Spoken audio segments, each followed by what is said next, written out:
षष्ठाध्यायी जगन्माता यस्य चित्तात् समुत्थिता वेदानामुपकाराय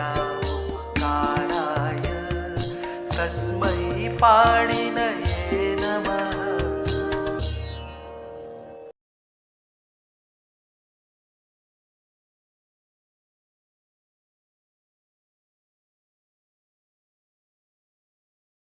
नमः पाणिनये।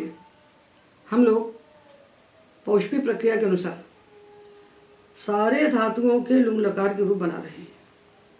सारे धातुओं के एक लकार के रूप बनाना यही पौष्पी प्रक्रिया है, और एक धातु के 10 लकार बनाना ये प्रक्रिया ग्रंथों का क्रम है। और प्रक्रिया ग्रंथों का जो क्रम है ये पाणिनि सम्मत नहीं है। प्रक्रिया ग्रंथों का जो क्रम है ये पाणिनि सम्मत नहीं है, और जो पौष्पी प्रक्रिया है ये पाणिनि का अनुगमन करने वाली प्रक्रिया है। भगवान पाणिनि ने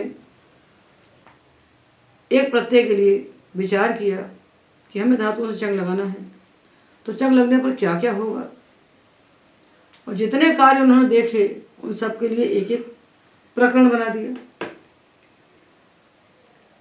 तो चंग कब होगा, चंग किससे होगा, लुंग परे होने पर चंग होगा, किन धातुओं से होगा, उसके लिए हमने 4 सूत्र पढ़े। उन्हीं श्री द्रुसुभ्य कर्तरि चंग विभाषाध्यक्षो गुपेश छंदसी और नोनयति ध्वनियति एलियत्यर्द्यतिभ्य, ये 4 सूत्र बता दिए जो बताते हैं कि चंग किससे करना। तो ये चंग प्रत्यय जो है ये सिच का पद, सामान्य प्रत्यय सिच है। लुंग लकार में सीधे सपाट प्रत्यय नहीं लगते हैं। हमने जाना कि एक प्रकार के प्रत्यय बना दिए और सब धातुओं में लगा दिए, ऐसा नहीं होता। पहले ये बताया कि लुंग परे होने पर सब धातुओं से सिच होता है, फिर सिच के अपाद हमको दे दिए क्सा चंग और अंग। तो जिनसे क्सा चंग अंग नहीं होते हैं उनसे सिच होता है, ये हम जान गए। तो हर एक प्रत्यय का अलग अलग रास्ता है। तो हमने क्सा का विचार कर लिया, अंग का विचार कर लिया, चंग का विचार हम कर रहे हैं। तो चंग प्रत्यय लगने पर क्या होता है? चंग प्रत्यय लगने पर चंगी सूत्र से धातु को द्वित्व हो जाता है। पहली बात तो ये कि चंग प्रत्यय निजंत धातुओं से लगता है, और 7 धातु हमने बताए जिनसे बिना निजंत के भी चंग लगता है। पहले इसको हम जान लें, छोटे छोटे खंडों पढ़ेंगे तो सब बैठ जाएगा बुद्धि में जाके। तो सारे निजंत धातुओं से चंग लगाना है। वेद में 4 धातुओं से चंग नहीं लगाना है, और 7 धातु हैं श्री द्रु श्रु इत्यादि।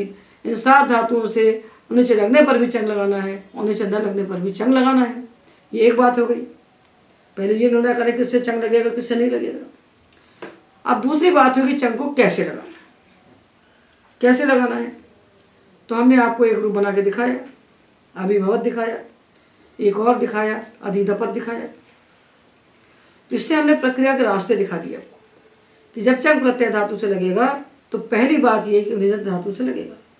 निजंत प्रक्रिया का सम्यक अभ्यास करके हमें धातुओं से चंग प्रत्यय लगाना चाहिए।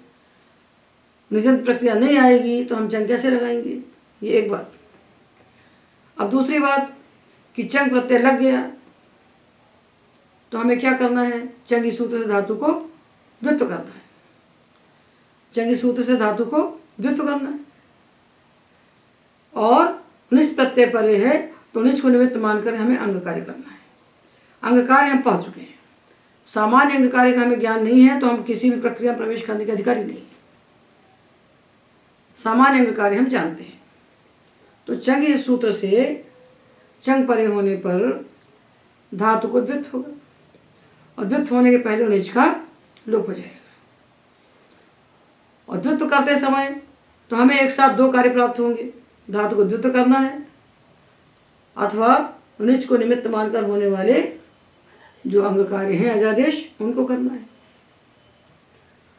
तो हमने ये निर्णय कर लिया कि कहाँ पर हमको अजादेश पहले करना है और कहाँ पर हमें द्वित्व पहले करना है। ये बात हम कर चुके हैं। तो हम आगे चलेंगे कि चंगी सूत्र से हमने द्वित्व किया। द्वित्व करने वाला हमको द्वित्व प्रकरण से एक ही सूत्र लेना है चंगी, उससे हमने द्वित्व किया। और द्वित्व करते साथ ही जो पूर्व खंड था उसका नाम हो गया पूर्वाभ्यास है। और पूर्वाभ्यासा से जब अभ्यास संज्ञा हो गई पूर्व भाग की, तो उसके लिए अभ्यास कार्य हमें करना है। यह अभ्यास कार्य तो लिच सन यंग चंग श्लू 5 प्रत्यय परे होने पर व्यक्त होता है। इसमें से हम श्लू प्रत्यय पा चुके हैं, सन पा चुके हैं और यंग पा चुके हैं। अब चंग हम अभी पढ़ रहे हैं और लिच हम आगे पढ़ेंगे। तो सामान्य अभ्यास कार्य हम जानते हैं, सामान्य अभ्यास कार्यों का हमें ज्ञान है। तो विशेष अभ्यास कार्य हम बता देते हैं अभी। तो हमें क्या जानना है? विशेष अभ्यास कार्य। 7वें अध्याय के 4th पाद में अभ्यास के लिए होने वाले सामान्य कार्य दिए गए हैं, उनको हम जान चुके हैं। अब हम विशेष अभ्यास कार्य बताते हैं कि चंग परे होने पर विशेष अभ्यास कार्य कौन से होते हैं। इसके लिए 5 सूत्र हैं विशेष। जब सन्वत भाव होगा तो सन के लिए कहे गए 3 सूत्र भी यहाँ पर उपस्थित हो जाएंगे। तो देखिए, हमने जाना कि धातु को कब पहले द्वित्व करना है और कब अजादेश करने के बाद द्वित्व करना है। तो हमने जान लिया जिन धातुओं में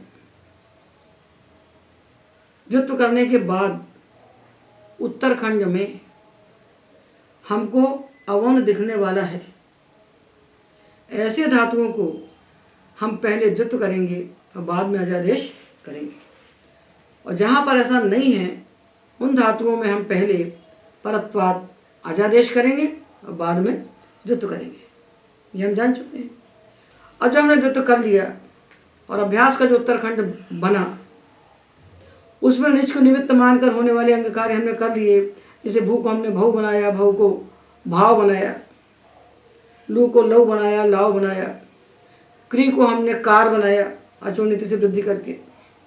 ये मान लीजिए धातु हैं, तो निज परे होने पर इनको निज निमित्तक जो भी कार्य प्राप्त थे, लिखी की उपधा का गुण किया तो लेख बन गया, मुद से मोद बन गया, मृज से मृजेर वृद्धि से मार्ज बन गया, क्री से अचूल नीति से कार बन गया, बुध से बोध बन गया।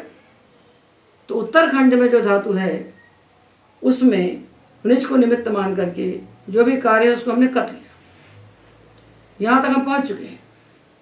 अब हमें क्या करना है? सबसे पहले हमको इनकी उपधा को ह्रस्व करना है। नौचंग की उपधा या ह्रस्व, अंग की उपधा को ह्रस्व होता है। कब होता है? नौचंगी चंग परक निज परे होने पर। तो देखिए, हम विशेष अभ्यास कार्यों का विचार कर रहे हैं। जैसे धातु हमने लिया पठ, पठ और पठ पठ को हमने द्वित्व किया। पठ धातु लिया, पठ पठ द्वित्व किया। उत्तरखंड में जो पठ है इसके बाद निश है, तो इसको हमने अतुपधा यहाँ से वृद्धि कर दी। यहाँ तक हो गया। अब वृद्धि करने के बाद क्या सूत्र आएगा? नौचंगी उपधाया ह्रस्व। उत्तरखंड जो अभ्यास का है उसकी उपधा को ह्रस्व करना है। कब करना है? यदि उसके बाद चंग परक निच है तो चंग तो निच के बाद आई हुआ है। यहाँ 7 धातुओं को छोड़ करके जो चंग आएगा वो तो निच के बाद ही आएगा। तो हमने इसको ह्रस्व कर दिया। इससे ह्रस्व किया और नौचंगी उपधाया ह्रस्व।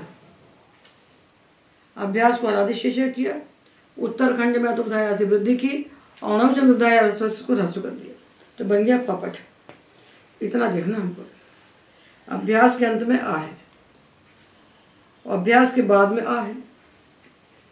सनवन लघुड़ी कहता है कि अभ्यास के उत्तरखंड में लघु अक्षर है, अभ्यास के बाद का जो अक्षर है वो लघु है। ये लघु है और धातु अवलोपी ना हो, धातु में अक का लोप ना हुआ हो और चंग परक निच परे हो। आगे चंग परक निच हो, निच हो फिर उसका चंग हो। तो इसके अभ्यास को मान लेना चाहिए कि ये सन का अभ्यास। सन के अभ्यास को हम जो करते हैं वही इसके अभ्यास को हम करें। तो सन के अभ्यास को हम क्या करते हैं? सन परे होने पर अभ्यास के अंत में रहने वाले अत के स्थान पर हम ई कर देते हैं, संयतः।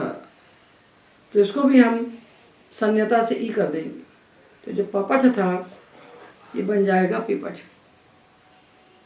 ये पिपठ बन गया। ये एक विशेष अभ्यास कार्य हमने किया, संवल लघुनि चंग परे नगलोपे। क्या क्या मांगा इस सूत्र ने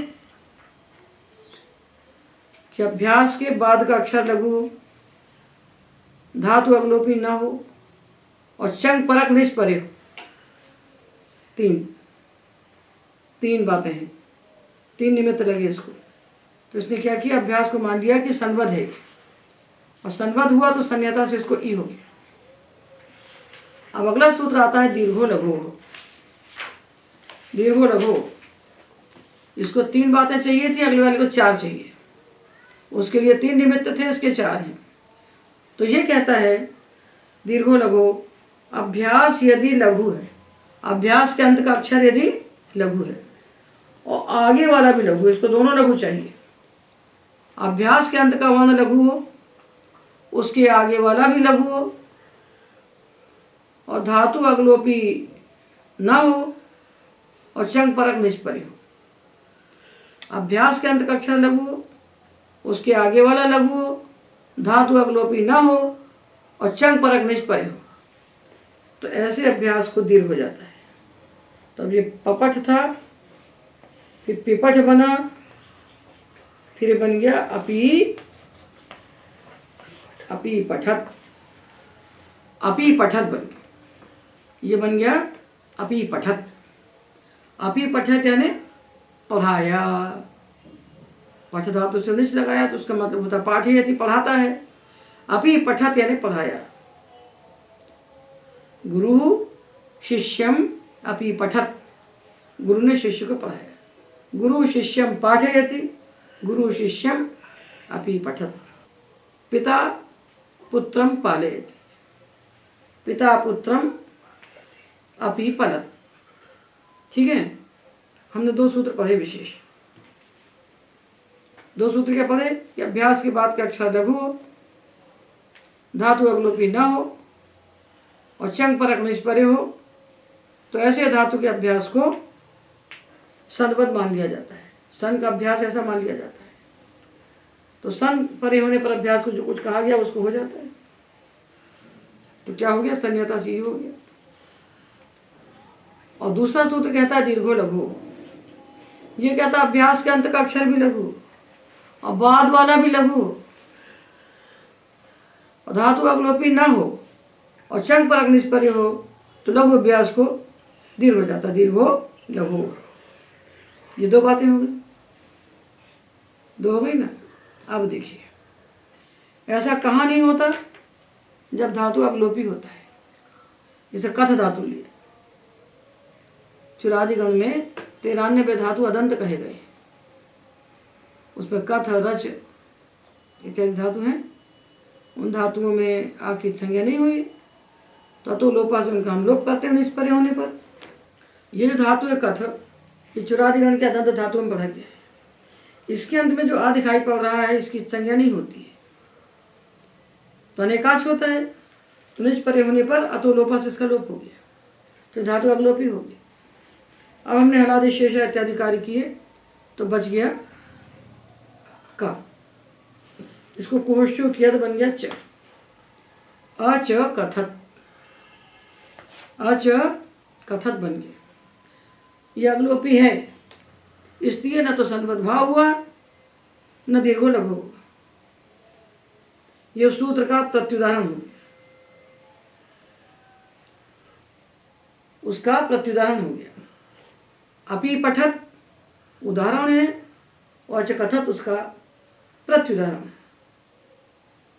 अब आया गण धातु, तो गण गण जगण बना दिया। गण गण जगण, ये गण धातु भी चुरादिगण का अदंत धातु है। यहाँ भी अतो लोपा से आका लोप होगा। ये भी अगलोपी है। जब अगलोपी है तो इसको भी न तो संवद भाव होगा और ना इत्व हो, दोनों नहीं होंगे। अगलोपी है तो इसके लिए विशेष सूत्र बनाए। ईच गण, जो गण धातु है उसके अभ्यास को ईकार आदेश होता है चंग परक निष्परि होने पर, और च का तो चकारात अत भी होता है। इसके अभ्यास को, अभ्यास कौन है ये, इसको एक बार ई हो जाएगा और एक बार आ हो जाएगा। तो अजी गणत अजगणत। अलग से सूत्र क्यों बनाया गया, क्योंकि अगलोपी है। अगलोपी होने के कारण उसको सलवत भाव नहीं हो रहा था, ना तो इत्व हो सकता था ना दीर्घ हो सकता था, तो सीधा उसको ही कर दिया। और ऊपर जो सूत्र है अत स्मृ द्रि त्वर प्रथ मृद स्त्री स्पशान, इससे अत की अनुवृत्ति ले ली। तो च कहने से अत की अनुवृत्ति आ गई, तो गण विशेष धातु हो गया। कैसा विशेष हुआ, अगलोपी। अगलोपी है किंतु इसके अभ्यास को ई होता है। ये संज्ञता से करके नहीं बना, संज्ञता से इत्व करके नहीं बना, ये संवत भाव करके नहीं बना, क्योंकि अगलोपी में संवत भाव को निषेध कर दिया। तो सीधा उसके लिए एक सूत्र बनाया, एक धातु के लिए एक सूत्र बनाया, ई च गण। गण धातु के अभ्यास को हम ई कर देंगे और चकारात अत कर देंगे, तो इससे अजीगणत और अजगणत ये दो रूप बन जाएंगे। ये हमने अगलोपी धातुओं की बात की। अब हम उन धातुओं की बात कर रहे हैं जिन धातुओं को संवत भाव होना था और नहीं हो रहा है। संवत भाव के अपवाद बता रहे हैं। संवत भाव कब होता है, जब अभ्यास के बाद का अक्षर लघु हो, धातु अगलोपी ना हो और चंग परक निज मिले। तो सूत्र है, अगला सूत्र दीर्घ लघु के बाद अत स्मृ द्रि त्वर प्रथ मृद स्त्री स्पशाम। स्मृ द्रि त्वर प्रथ मृद स्त्री स्पश, 7 धातु पद हैं।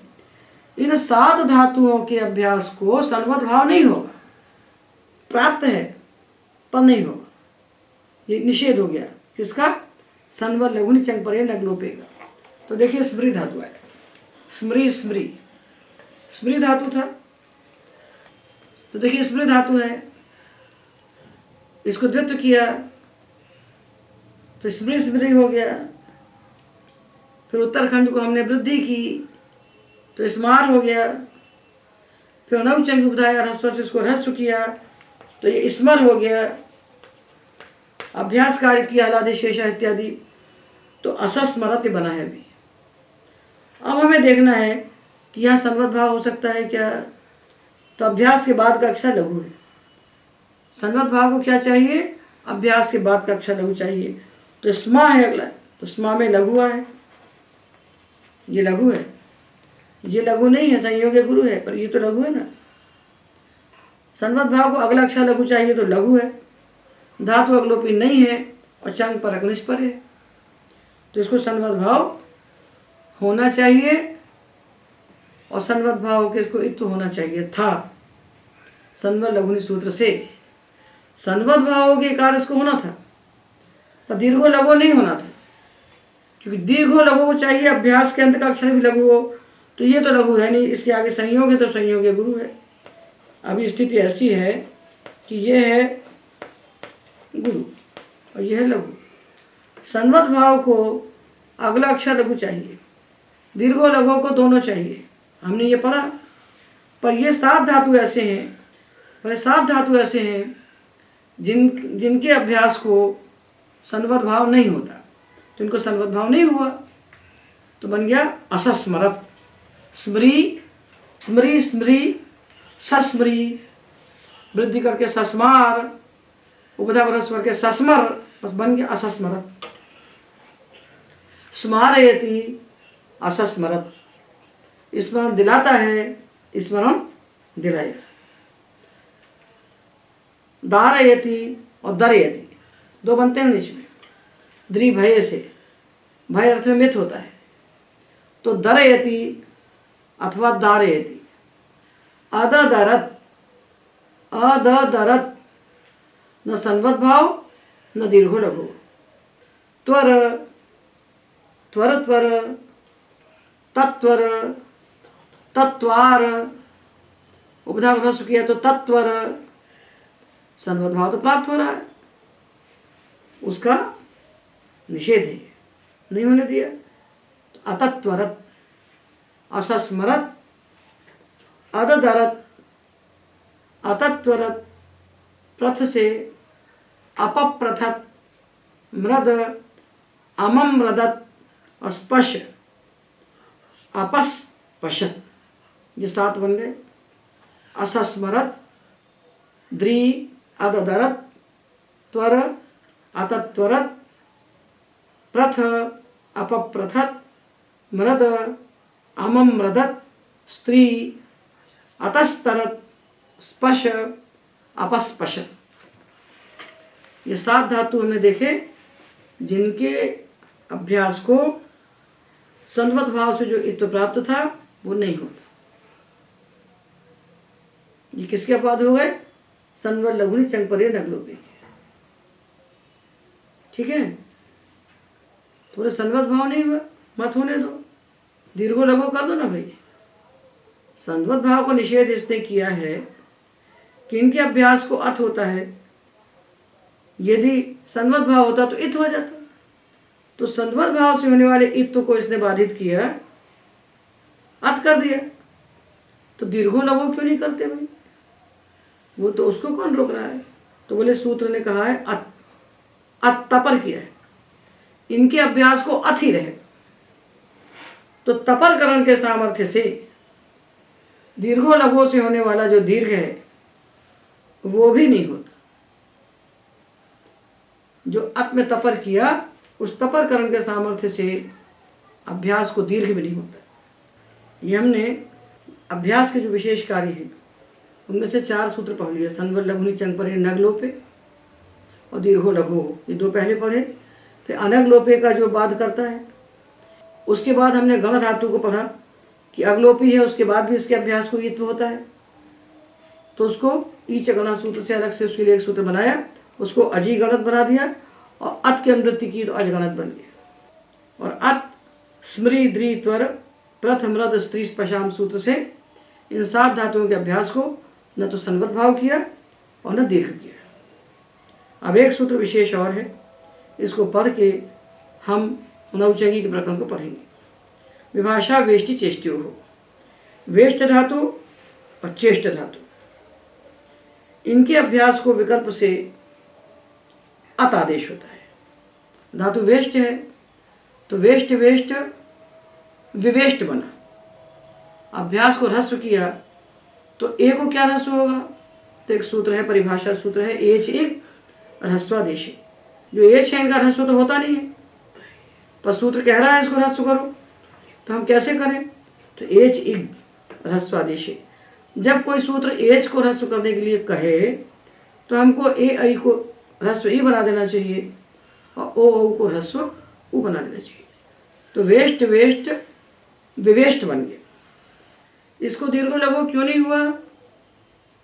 क्योंकि धातु का जो उत्तरखंड है उसमें पहला अक्षर लघु नहीं है। दीर्घो लघु को अभ्यास का अंत भी लघु चाहिए और अभ्यास के बाद भी लघु चाहिए, तो अभ्यास का अंत तो लघु है पर आगे वाला अक्षर लघु नहीं है, इसलिए दीर्घो लघु सूत्र नहीं लगा। ह्रस्व लगा तो ह्रस्व से अभ्यास के ए को ह्रस्व के ई बन गया, तो अविवेष्टक बन गया। किंतु दीर्घो लघु नहीं हुआ, पर यहाँ एक रूप और बनता है, अववेष्टक, तो बिना प्रयास के नहीं बनेगा वो।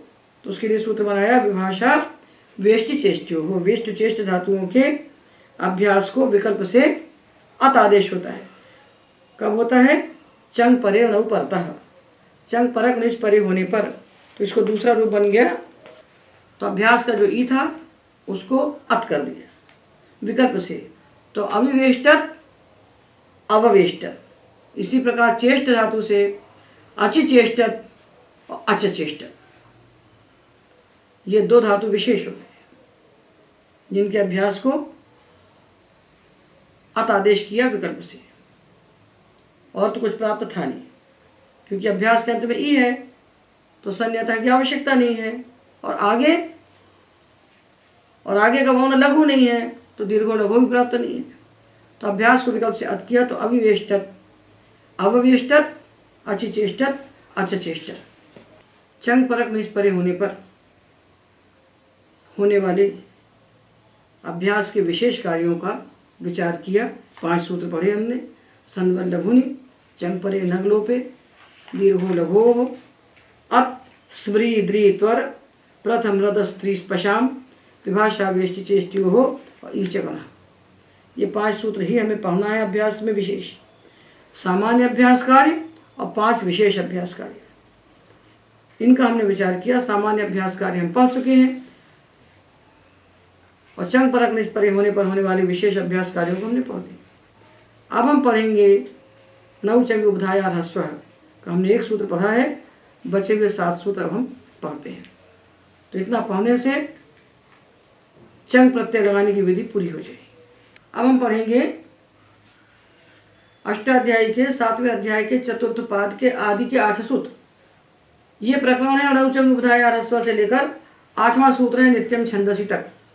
इन 8 सूत्रों में चंग परक निष्परे होने पर उपधा को ह्रस्व किया गया है अथवा अन्य कार्य किए गए हैं। तो एक हम पढ़ चुके हैं, जैसे पठ धातु को हमने लिया, पठ पठ पपठ हमने नृत्य किया, और उत्तरखंड में हमने अतुपधाया से वृद्धि की। इसके बाद इसको हमने नौ चंग उपधाया ह्रस्व से ह्रस्व कर दिया। ह्रस्व करने का फल क्या हुआ इसको देखिए ध्यान से। ये ह्रस्व हो गया। जब ह्रस्व हुआ तो अभ्यास के बाद हमको लघु अक्षर मिला। उपधा को ह्रस्व करते हैं तभी अभ्यास के बाद हमको लघु अक्षर मिलता है। जब लघु अक्षर मिलता है तो सन्वत भाव होता है, धातु अगलोपी नहीं है तो। यदि उपधा को ह्रस्व नहीं होगा तो सन्वत भाव भी नहीं होगा। तो अगला सूत्र कहता है नागलोपी शास्त्रुदिताम। यदि धातु अगलोपी है, धातु में अक का लोप हुआ है, तो अक में कितने अक्षर आए? अयुन ऋलित। तो चुरादिगण के धातुओं में तो केवल हमको आ का लोप मिलेगा, अदंत है। और बाकी वर्णों का लोप कहाँ मिलेगा? जब हम नाम धातु इत्यादि बनाएंगे। नाम धातु बनाएंगे तब हमको दूसरे अकों का लोप भी मिल जाएगा। तो यदि धातु अगलोपी है तो नौ चंग उपधाया ह्रस्व से होने वाला ह्रस्व नहीं होगा। एक बात ये देखिए, नाम धातु है माला, मालाम आक्षत, मालाम आक्षत तत्करोति तथा चष्टे से नीचे लगाया है तो माला की टीका लोप हो गया है, ये लाहलंत हो गया। तो माला की टीका लोप हो गया है। टी क्या है? आ का लोप होने से धातु कैसा हो गया? अगलोपी।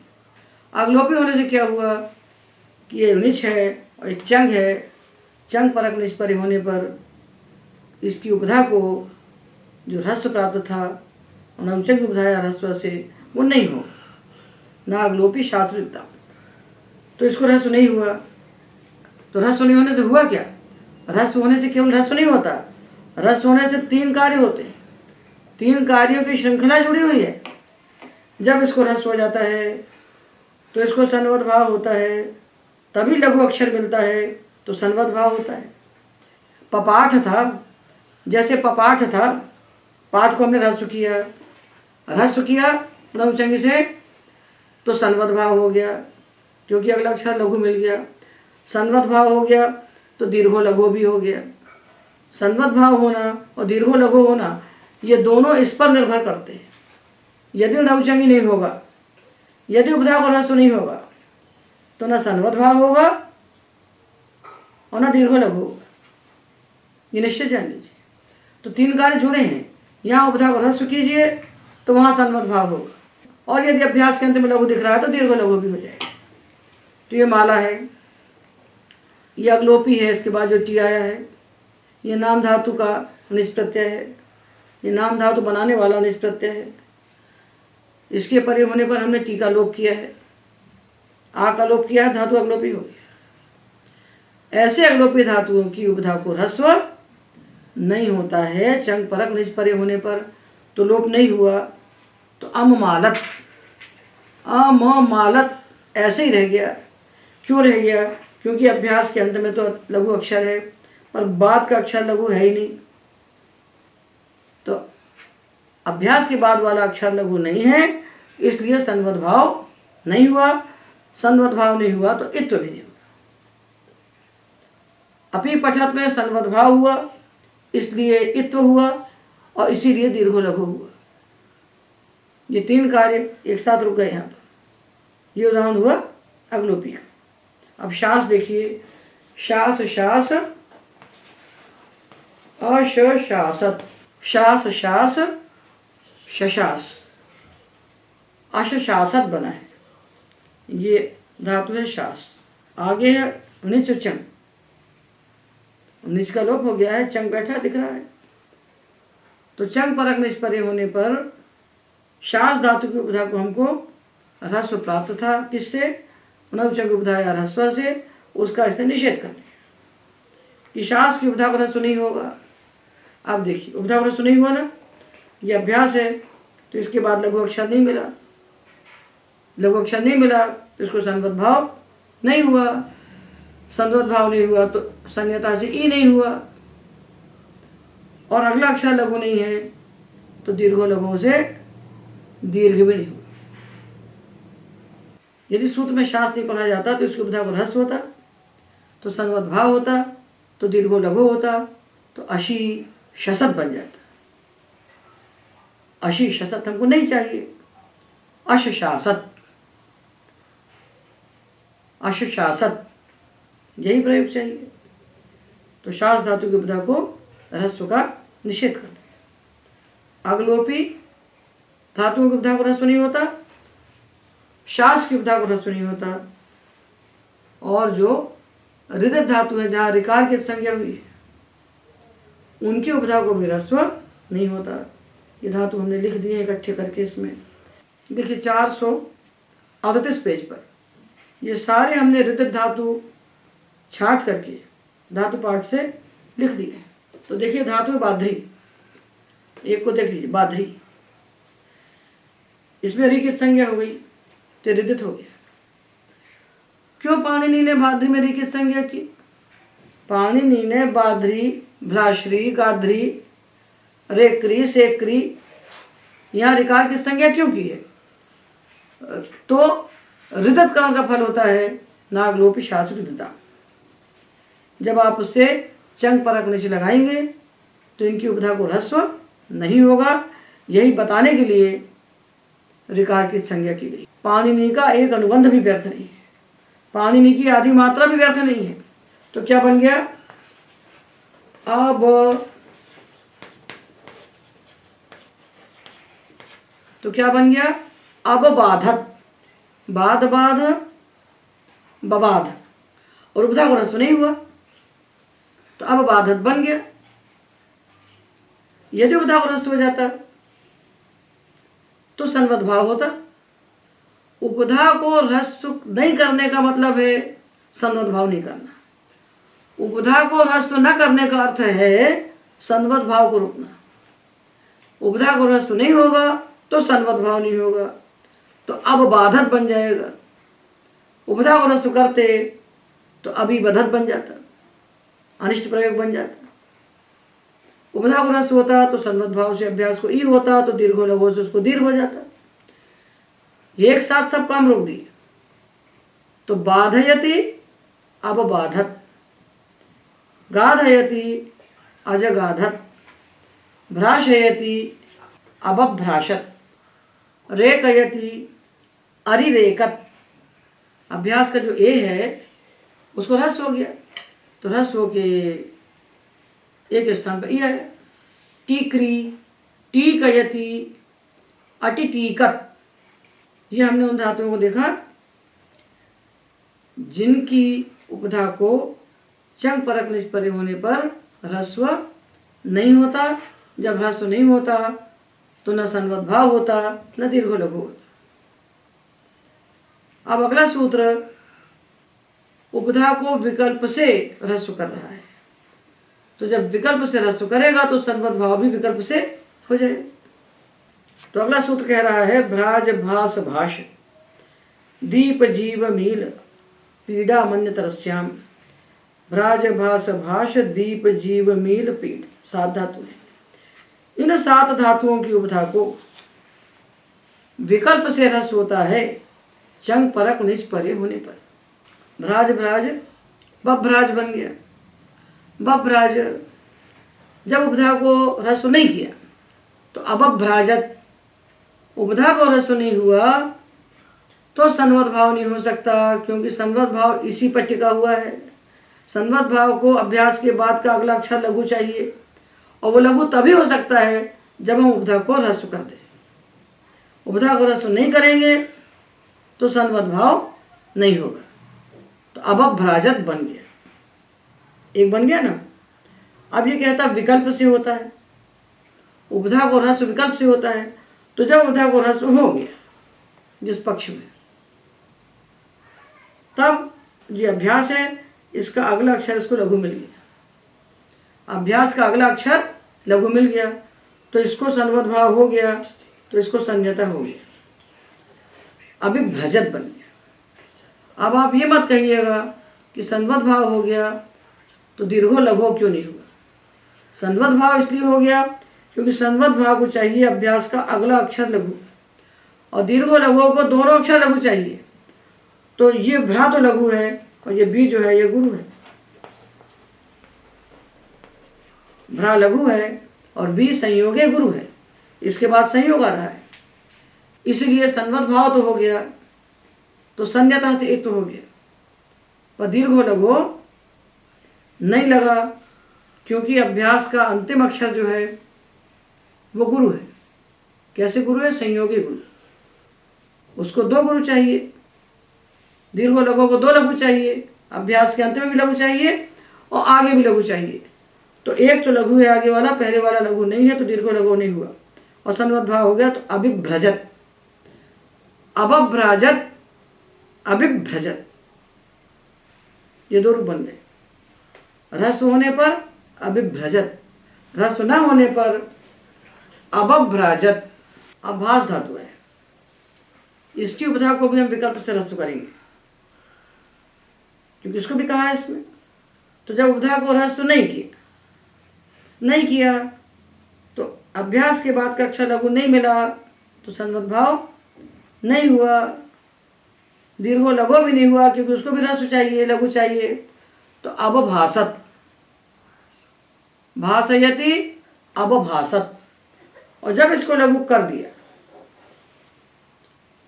तो अभ्यास के बाद का अक्षर लघु मिल गया, तो इसको संवत भाव से ई हो गया, और अगला लघु है ये भी लघु है, तो दीर्घो लघु भी हो गया, तो बन गया अभिभसत।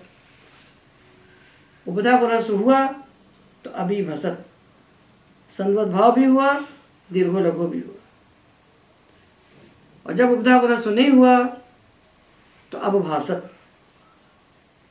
ठीक है, इसी प्रकार आगे के धातु बनाइए। भाष, उपधा को ह्रस्व न होने पर अबभाषत, उपधा को ह्रस्व होने पर अभिभषत। दीप, उपधा को ह्रस्व न होने पर अदीदीपत, अभ्यास को ह्रस्व हुआ और धातु की उपधा को ह्रस्व नहीं हुआ, अदीदीपत, अधिदीपत। और जब ह्रस्व हो गया इसको, दीप के अभ्यास को ह्रस्व हुआ तो दी हो गया, और धातु की उपधा को जब ह्रस्व किया तो अधिदीपत जब बना, तो ये भी ह्रस्व, तो ये भी लघु, ये भी लघु, तो दीर्घो लघु लग गया। अधि, जब इसको उपधा को ह्रस्व हुआ तो दीर्घो लघु लग गया, संवत भाव की जरूरत नहीं है। संवत भाव तो अत को इत करने के लिए, वो तो इत है ही वहाँ पर, तो संज्ञता की यहाँ प्रवृत्ति है ही नहीं, दीर्घो लघु लग गया अधिदीपत। जब ह्रस्व नहीं हुआ उपधा को तो अधिदीपत, और जब ह्रस्व हो गया तो अधिदीपत, अधिदीपत, अधिदीपत। इसी प्रकार जीव, अजिजीवत, अजीजीवत, अजिजीवत। अजिजीवत कब बनेगा? जब उपधा को ह्रस्व नहीं होगा। अजिजीवत, और जब ह्रस्व किया तो दीर्घ लघु लग गया, अजी जीवत। ह्रस्व करने पर अजी जीवत, ह्रस्व न करने पर अजी जीवत। तो जीव धातु में जब उपधा को ह्रस्व कर दिया, जीव को जीव बना दिया, तो अभ्यास के बाद लघु मिल गया, तो दीर्घ लघु हो गया। तो ह्रस्व करने पर अजी जीवत और ह्रस्व न करने पर अजी जीवत। जब हमने मीन धातु की उपधा को ह्रस्व किया तो दीर्घ लघु लग गया, अमी मिलत। और जब ह्रस्व नहीं किया तो अमी मीलत। इसी प्रकार पीड, अपी पीडत, अपी पीडत। देखिए एक वार्तिक आता है यहाँ पर, भ्राजभास के साथ, कान्यादि नाम वेति वक्तव्यम।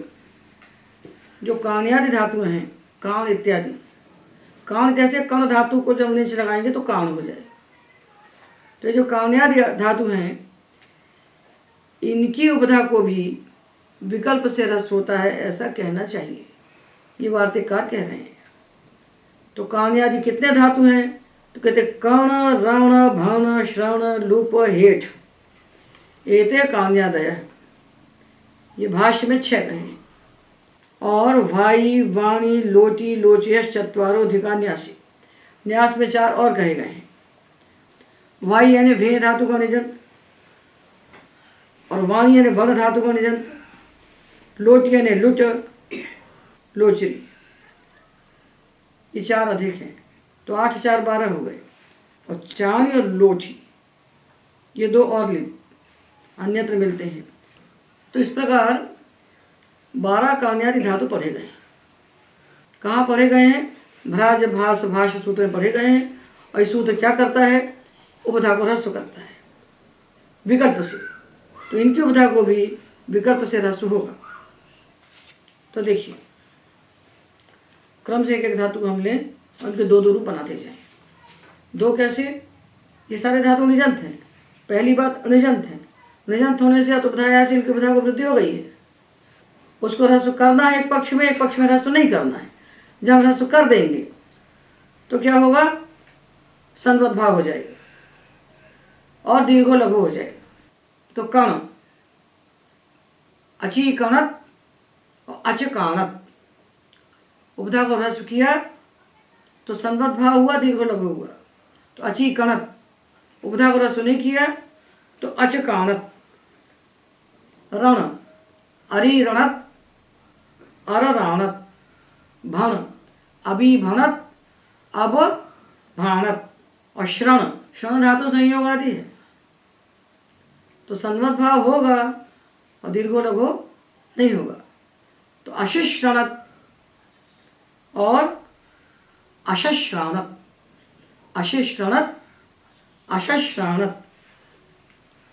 और लुप, अलुलुपत और अलुलोपत।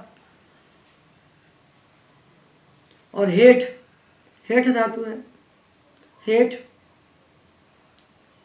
इसको ह्रस्व किया तो एचिक ह्रस्वादेश है, ए को ई हो जाएगा ह्रस्व। जब ह्रस्व हुआ तो संवत भाव और दीर्घो लघु। तो जब ह्रस्व किया तो अजी हिठत, और जब ह्रस्व नहीं किया तो अजी हेठत। तो अब हम बनाएंगे भें धातु का रूप। तो देखिए ये जो भें धातु है ये विशेष है, ये सामान्य नहीं है, क्योंकि इसके लिए भगवान पाणिनि ने 3 विशेष सूत्र बनाए हैं। ये 3 विशेष सूत्र हैं वस् संप्रसारणम, अभ्यस्तस्य च और बहुलम छंदस्य। ये 3 सूत्र केवल भें धातु के लिए बने हुए हैं। इसमें से हम लघु चंगी का विचार कर रहे हैं, चंग परक निच परे होने पर। तो हम विचार करेंगे यहाँ वस् संप्रसारणम कि भें धातु के बाद जब निच आएगा और निच के बाद चंग आएगा, अर्थात निजंत भें धातु का जब हम लुंग लकार में रूप बनाएंगे तो धातु होगा, फिर निच होगा, फिर चंग होगा। तो इसको आदेश उपदेश स्थिति से आत्व तो हो ही जाएगा। आत्व किसी के लिए रुकता नहीं है, क्योंकि यह नैमित्तिक है। तो वे को भा हो गया। उसके बाद निच है और चंग है, तो इसको हम कहेंगे चंग परक निच। तो वह संप्रसारणम सूत्र कहता है, 6वें अध्याय के पहले पाद का सूत्र है संप्रसारण प्रकरण का 6:31। ये कहता है कि चंग परक निच परे होने पर वे धातु को संप्रसारण हो जाता है। तो जब वे को संप्रसारण हुआ तो वकार के स्थान पर उकार हो गया, संप्रसारण आच्य से आपको पूर्व रूप हो गया, हला से दीर्घ हो गया। तो अब द्वित्व किसको होगा? हु हऊ हाव, हु हऊ हाव। ह्रस्व किया तो हव हो गया। जब ह्रस्व हो गया तो संवत भाव हो गया, संवत भाव हुआ तो दीर्घ लघु हुआ, अजू हवत, अजू हवत। जब संवत भाव किया, जब ह्रस्व किया तो अजू हवत, और ह्रस्व नहीं किया तो अजू हावत। जब ह्रस्व नहीं किया तो दीर्घ लघु भी नहीं हुआ, आगे ह्रस्व नहीं मिला तो अभ्यास को दीर्घ नहीं हुआ, तो अजू हवत और अजू हावत। तो जब हम आकार अंत और एजंत धातुओं में कोई भी कार्य करें द्वित्व संबंधी, तो ये सूत्र हमारे सामने खड़े होना चाहिए कि वे धातु सब धातुओं के साथ नहीं चलता, उसके लिए विशेष सूत्र बने हैं। इनके अनुसार हमें संप्रसारण करके द्वित्व करना चाहिए। ये संप्रसारण अभ्यस्त से नहीं हो सकता, क्योंकि धातु निजंत है। द्वित्व का निमित्त चंग है और धातु निजंत है, तो वे और चंग के बीच में निच बैठा हुआ है। तो द्वित्व का निमित्त जो प्रत्यय है वो अव्यवहित पर नहीं है, इसलिए चंग परक निच परे होने पर संप्रसारण करने के लिए अलग से सूत्र बनाना पड़ा, भर संप्रसारण। और जहाँ धातु के बाद द्वित्व का निमित्त प्रत्यय साक्षात उसके अव्यवहित पर होगा, तब हम अभ्यस्तस्य सूत्र से वे धातु को संप्रसारण कर लेंगे। जैसे जुहूषति बनाना है, जुहूषति, जुहाव, जो हुयते। यहाँ पर द्वित्व निमित्तक जो प्रत्यय है वो अव्यवहित उत्तर में है, तो वहाँ हम अभ्यस्तस्य से संप्रसारण करेंगे। और यहाँ निज का व्यवधान आ गया है, इसलिए इसके लिए अलग से सूत्र बनाया, वह संप्रसारण। ये वे धातु के साथ हम विशेष बात को हमेशा स्मरण रखें। और वण, अविवणत, अववाणत। अब अगला धातु है लुठ। तो निज परे होने पर लुठ की उपधा को गुण किया तो लोठ बन गया, लोठ। इसको ह्रस्व किया तो अलू लुठत, ह्रस्व नहीं किया तो अलू लोठत, अलू लुठत, अलू लोठत। और लप, अली लपत और अललापत। चण, अची चणत, अचचाणत। और लुट, अलू लुटत, अलू लोटत। ये हमने उन धातुओं का विचार किया चंग परक निज परे होने पर जिनकी उपधा को विकल्प से ह्रस्व होता है। जब तक ह्रस्व नहीं होगा तब तक आप संवत भाव और दीर्घो लघु का विचार नहीं कर सकते। अगले 3 सूत्र एक एक धातु के लिए बने हैं विशेष। लोप पिबते रीचाभ्यासस्य। तो देखिए, पापाने धातु है, तो पापाने से लुंग में तो अपात बनेगा, सिजलुक होगा।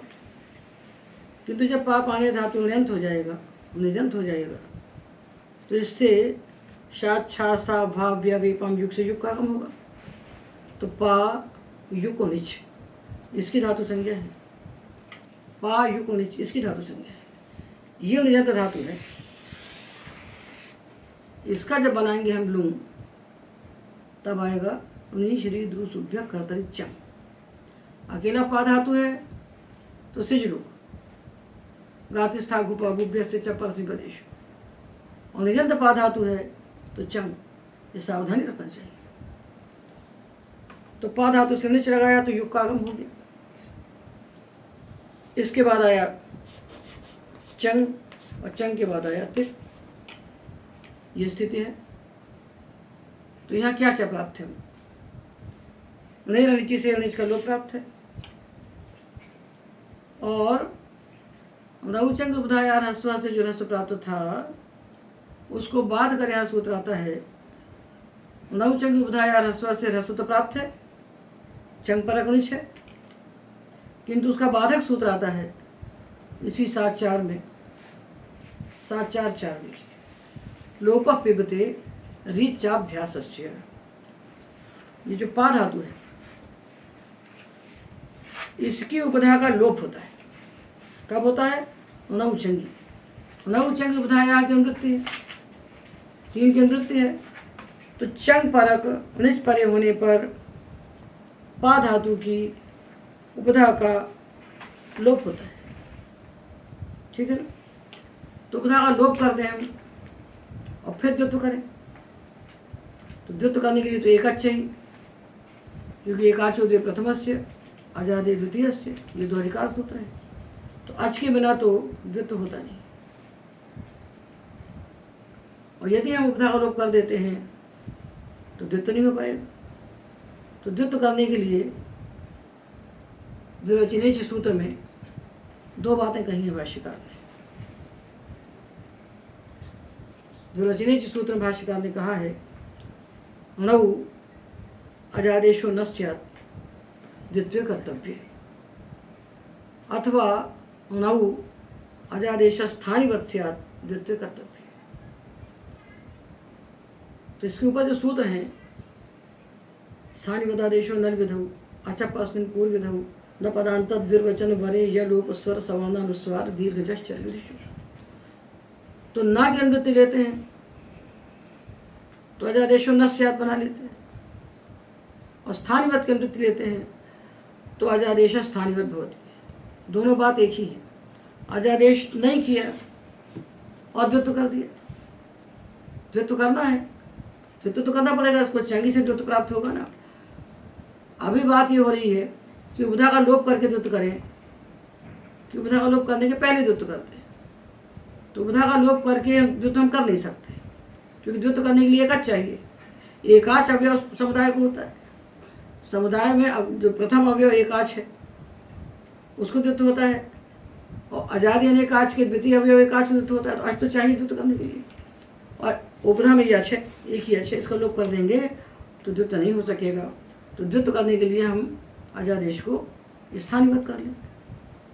एक पक्ष है, स्थानिवत कर लें। नौ अजादेशो न स्यात् अथवा नौ अजादेशा स्थानिवत स्यात्, स्थानिवत होता है। तो स्थानिवत कर दिया उसको हमने।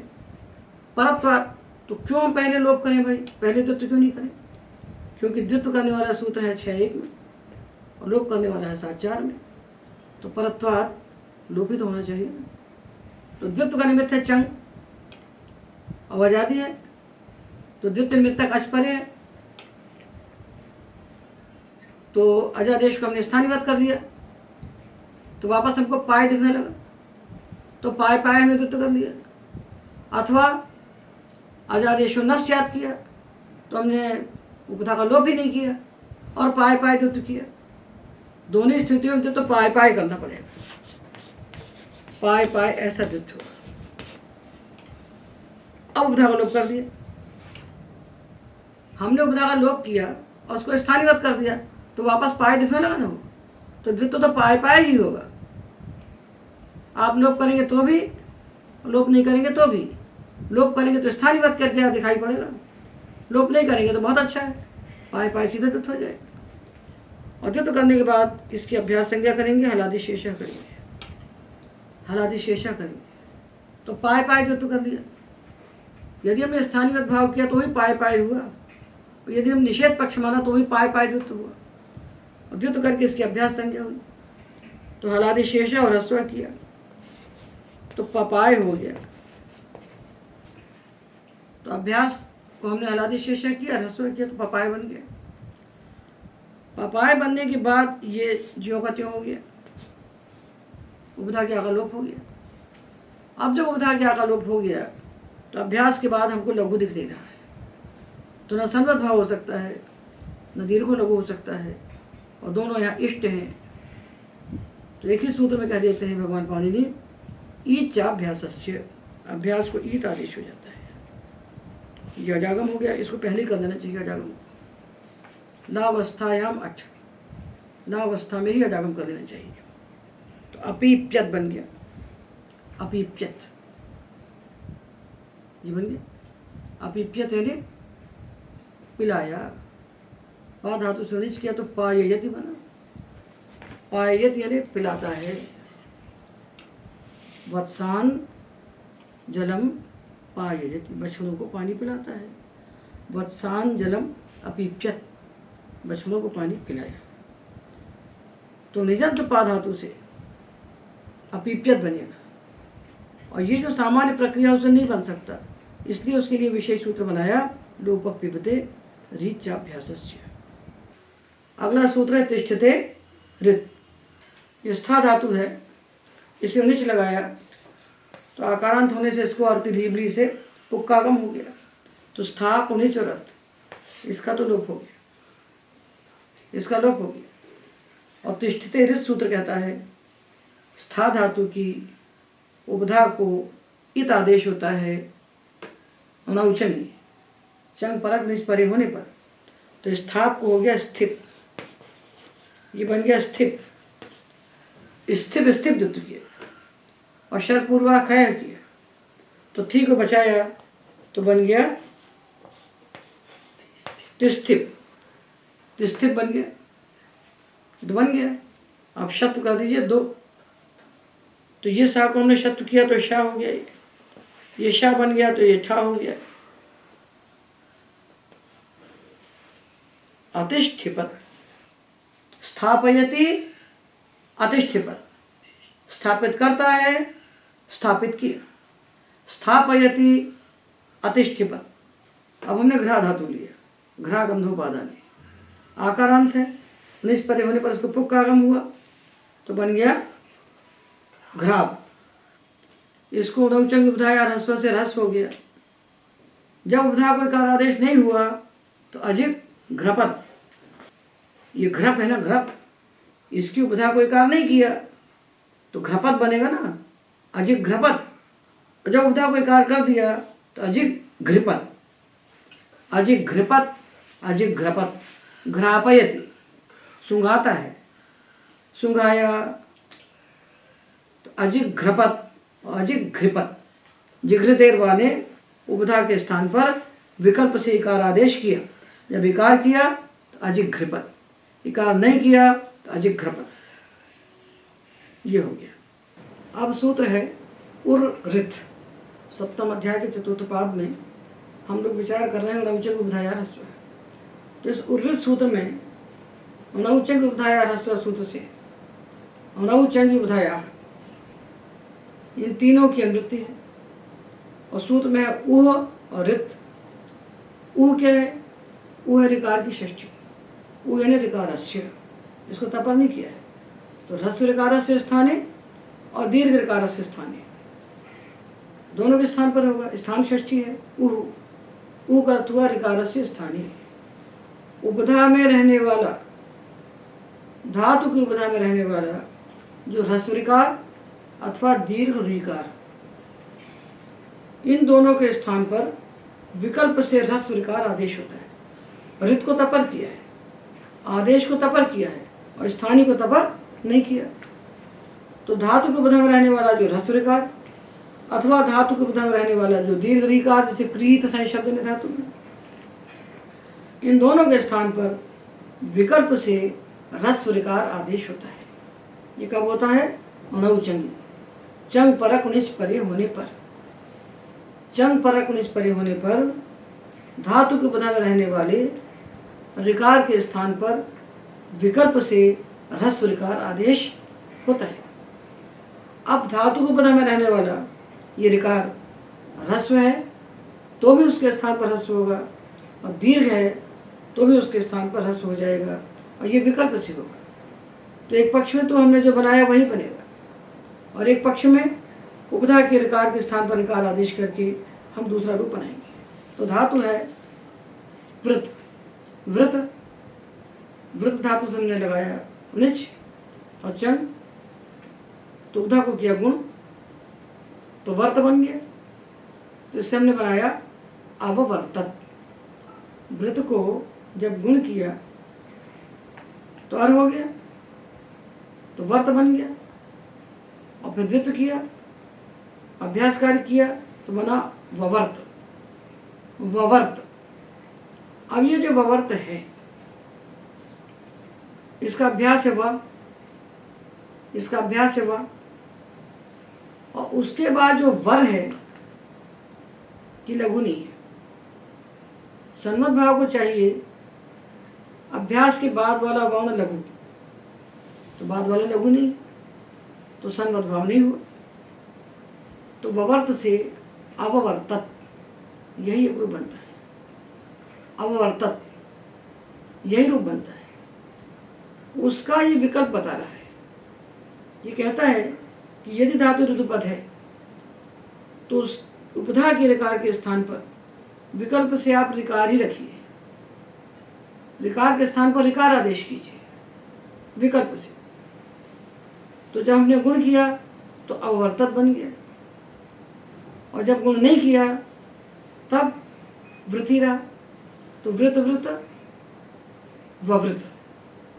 तो हमने ये जो उपधा के ऋकार को उगंत लघु उपधा से जैसे गुण किया था, उसका ये अपवाद बना कि गुण नहीं हुआ। निस प्रत्यय बैठा है आगे, उपधा में रस विकार है और गुण नहीं हो रहा है, तो वृत्ति किसको बाधा? एक पक्ष में उपधा के गुण को बांध दिया, विकल्प से किया, तो गुण हो गया, तो अवर्तत। तो देखिए धातु है वृत्त, ऋतुपद है, इसकी उपधा में रस विकार है। जब गुण नहीं किया और वृत्त किया तो बना ववृत। अब जब ववृत बन गया तो अभ्यास हुआ ये व, इसके बाद जो री है व्री, ये लघु है। अभ्यास के बाद यदि लघु वर्ण है तो अभ्यास को सन्मत भाव हो जाता है। चंग परे नग लोपे, तो चंग परक निश है, धातु अगलोपी नहीं है, अभ्यास के बाद का वर्ण लघु है, तो सन्मत भाव हुआ, तो संयता से इसको ई हो गया रस्व। अब जब विवृत बन गया तब आया दीर्घो लघु। दीर्घो लघु क्या चाहिए कि अभ्यास का वर्ण लघु हो और उसके बाद वाला भी लघु और धातु अगलोपी ना हो, तो अभ्यास के लघु वर्ण को दीर्घ हो जाता है, तो अविव्रतम बन गया। अब यहाँ ये संदेह नहीं करना चाहिए कि ऋकार के स्थान पर ऋकार किया, ऋकार था तो सूत्र ने क्या काम किया, ऋकार को ऋकार बनाया, तो ऋकार को ऋकार बनाना तो व्यर्थ ही हुआ ना, तो ऐसा संदेह नहीं करना चाहिए। इसलिए कहा है इर अर आर, इनका यह अपवाद है। इर राराम अपवाद, इर अर आर, इर राराम अपवाद, इर अर आर, इर अर आर, इन तीन का अपवाद है सूत्र। यहाँ किसका अपवाद बना? अर का। उपधा को गुण प्राप्त हुआ, ऋकार के स्थान पर गुण प्राप्त हुआ, तो उरंग रपरा से रपर हुआ, तो अर बना। तो अर बन रहा था ना, नित्य अर बन रहा था, उसका अपवाद बनाइए कि एक पक्ष में अर नहीं होगा, री को री ही होगा। तो जब अर हुआ तो अववर्तत बन गया, तब सन्मत भाव नहीं हुआ। और जब ऋकार के स्थान पर ऋकार ही आदेश कर दिया तो सन्मत भाव भी हो गया और दीर्घो लघु भी हो गया। तो वृत अववर्तत अविव्रतत, ऋकार के स्थान पर ऋकार होने पर अविव्रतत और न होने पर गुण होकर के अववर्तत। तो वृत अविव्रतत अववर्तत। कृष अचीकृषत अचकर्षत। मृष अमीमृषत अममर्षत। वृद्ध अविवृधत अववर्धत। अब हमको पता है कि ऋतुपद धातुओं में मृष धातु विशेष है। इसकी उपधा को जब गुण प्राप्त होता है पुगंत लघु उपधा शिक्षा सूत्र से, तो ब्रजेर वृद्धि सूत्र से उसका बात हो जाता है, उसका अपवाद है। तो मृष की उपधा को कभी गुण नहीं होता, मृज की उपधा को वृद्धि होती है और वृद्धि नहीं होती, दो ही कार्य होते हैं, गुण कभी नहीं होता। तो मृज धातु से जब हम बनाएंगे अणुचगी चंग पर परे होने पर रूप, तो मृज की उपधा को वृद्धि होगी, तो वृद्धि होकर मार्ज बन जाएगा, मार्ज बन जाएगा। और जब मार्ज बन जाएगा और द्वित करेंगे ममार्ज होगा, तो ममार्ज में अभ्यास का जो माँ है उसके बाद माँ मार्ज का माँ दीर्घ मिल रहा है, लघु नहीं है, तो सन्वत भाव नहीं होता। तो अममार्जत, अममार्जत ये रूप बनता है मृज की उपधा को वृद्धि करके। क्या वृद्धि की? आर, गुण किया अर और वृद्धि की आर। अब जब इसने ऋकार के स्थान पर ऋकार कर दिया आदेश, तो मृज के ऋकार के स्थान पर ऋकार ही रहा, वृद्धि नहीं हुई पक्षांतर में, तो बन गया अमी मृजत। मृज मृज ममृज सन्वत भाव हुआ और दीर्घ लघु हुआ, अमी मृजत। अमी मृजत अममार्जत, ये एक ही है अकेला मृज धातु, जिसकी उपधा को हम वृद्धि करते हैं, यह अपवाद है। तो यहाँ आर हो रहा था, उसका यह अपवाद बना। तो अभिव्रतत में ये सूत्र आर का अपवाद बना और अमी मृजत में ये सूत्र आर का अपवाद बना। हम देखते हैं कि इर का अपवाद कैसे बनता है। तो एक धातु क्रीत संशब्द है, ये धातु क्रीत, इसकी उपधा में दीर्घ री है, दीर्घ री है। इसके बाद जब चंग पर नीचे आया तो इसको क्या होगा? इसको तो गुण हो नहीं सकता था। उगंत लघु उपधा से सूत्र, तो उपधा के लघु एक के स्थान पर गुण करता है, ये तो दीर्घ है, इसको गुण नहीं हो सकता था। तो इसको क्या प्राप्त होता है? उपधा याश्च। तो सूत्र क्या कहता है? उपधा में रहने वाला जो दीर्घ ऋकार, कहाँ से आया दीर्घ ऋकार? रीतित धातु की अनुवृत्ति आई। रीतित धातु है 7 1 100 और उपधा याश्च उसके बाद है, तो 7 1 101। ये कहता है उपधा में रहने वाला जो दीर्घ ऋकार, इसके स्थान पर क्या होता है? ई आदेश होता है। जब उसको ई आदेश हुआ तो उरल रपरा से रपर हो गया, तो बन गया किर्त। ये किर्त बन गया,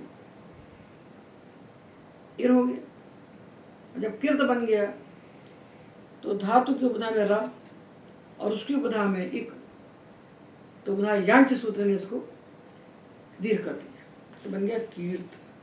तो क्या बना? अचिकीर्तत।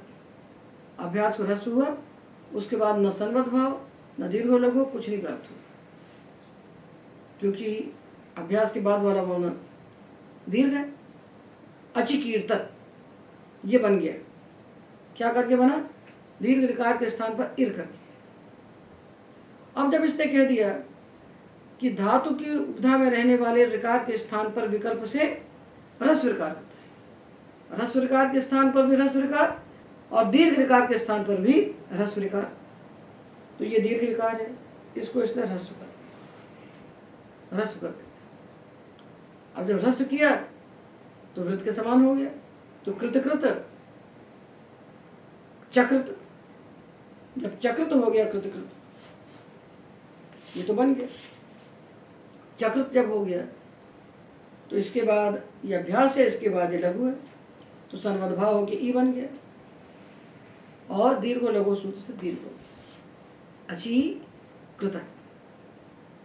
अची कृतक कब बन सकता था?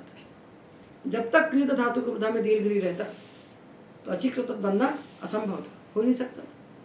अची कृतक रूप बनने के लिए इसकी उपधा को ह्रस्व करना आवश्यक था, तो दीर्घ ऋकार के स्थान पर ह्रस्व ऋकार आदेश कर दिया। मृज में ह्रस्व ऋकार के स्थान पर ह्रस्व ऋकार किया, वृत्त में ह्रस्व ऋकार के स्थान पर ह्रस्व ऋकार किया और कृत में दीर्घ ऋकार के स्थान पर ह्रस्व ऋकार किया, क्योंकि जो उ है ये तपर भी है, तो उपधा में रहने वाले ऋकार के स्थान पर ऋकार आदेश कर दिया। तो अची कृतक अची कीर्तक ये दो रूप बने। यहाँ ये जो ऋत आदेश हुआ उर्वृत, ये किसका अपवाद बना? इर का। तो जो उर्वृत सूत्र है ये इर, अर और आर, इन 3 आदेशों का अपवाद है। इसलिए कहा है काशिका में इर रारा मपवादः, इर अर आर इनका ये अपवाद है। वचन सामर्थ्याद अंतरंगा अपि इर अर आरो बाध्यन्ते, वचन के सामर्थ्य से अंतरंग होने के बाद भी ये इर अर आर इस उर्वृत सूत्र के द्वारा बाधित हो जाते हैं। अंतरंग होने के बाद भी इनका बाध हो जाता है, क्योंकि सूत्रारंभ किया है, सूत्र बनाया नहीं, सूत्र कहाँ काम करेगा। और आदेश को तपर कर दिए, ऋत को तपर कर दिए, तो तपर करणम दीर्घे स्थानिनी ह्रस्वेव यथा स्यात्। स्थानीय यदि ह्रस्व है तो भी इसके स्थान पर ह्रस्व नहीं होगा, और स्थान यदि दीर्घ है तो इसके स्थान पर भी ह्रस्व ऋकार ही होगा। इसलिए आदेश को तपर करते हैं और स्थानीय को तपर नहीं किया। तो स्थानीय को तपर नहीं किया तो क्या हुआ, उपधा के ह्रस्व ऋकार के स्थान पर भी ह्रस्व ऋकार आदेश हुआ, और उपधा के दीर्घ ऋकार के स्थान पर भी ह्रस्व ऋकार आदेश हुआ। आदेश को तपर कर दिया, तो आदेश को तपर करने से क्या हुआ कि स्थानीय ह्रस्व ऋकार हो चाहे दीर्घ ऋकार हो, दोनों के स्थान पर आदेश ह्रस्व ऋकार हुआ। उर्वृत सूत्र के आरंभ से अची कृतक बना, अन्यथा संभव था। तो इसलिए ये सूत्र इर, अर और आर इन 3 आदेशों का अपवाद है। और इसके बाद एक सूत्र और है नित्यम छंदसी, छंदसी विषय नौचंग बुधायार्य मनस्य स्थाने ऋकार आदेशो भवति नित्यम। तो हमने देखा कि जिन धातुओं के उपधा में ऋकार है, ह्रस्व ऋकार हो चाहे दीर्घ ऋकार, उसके स्थान पर ह्रस्व ऋकार आदेश होता है विकल्प से, नौचंदी। किंतु नित्यम छंदस सूत्र कहता है कि वेद में उपधा के ऋकार के स्थान पर नित्य ऋकार आदेश होता है, विकल्प से नहीं होता। तो वहां फिर वृद्ध धातु से अविवृधत एक ही रूप बनेगा, अववर्धत नहीं बनेगा, वहां गुण वाला रूप ही नहीं बनेगा, वहां इर अर आर होंगे ही नहीं, वेद में इर अर आर होंगे ही नहीं, वहां ऋकार के स्थान पर ऋकार ही हो। तो वहां अविवृधत, अविवृधताम, अविवृधन यही रूप बनेंगे। तो उर्वृत और नित्यम छंदसी, इस प्रकार हमने चंग परक निष्परि होने पर उपधा के स्थान पर होने वाले सारे कार्यों को पढ़ लिया, और आज के व्याख्यान में ये तावत है।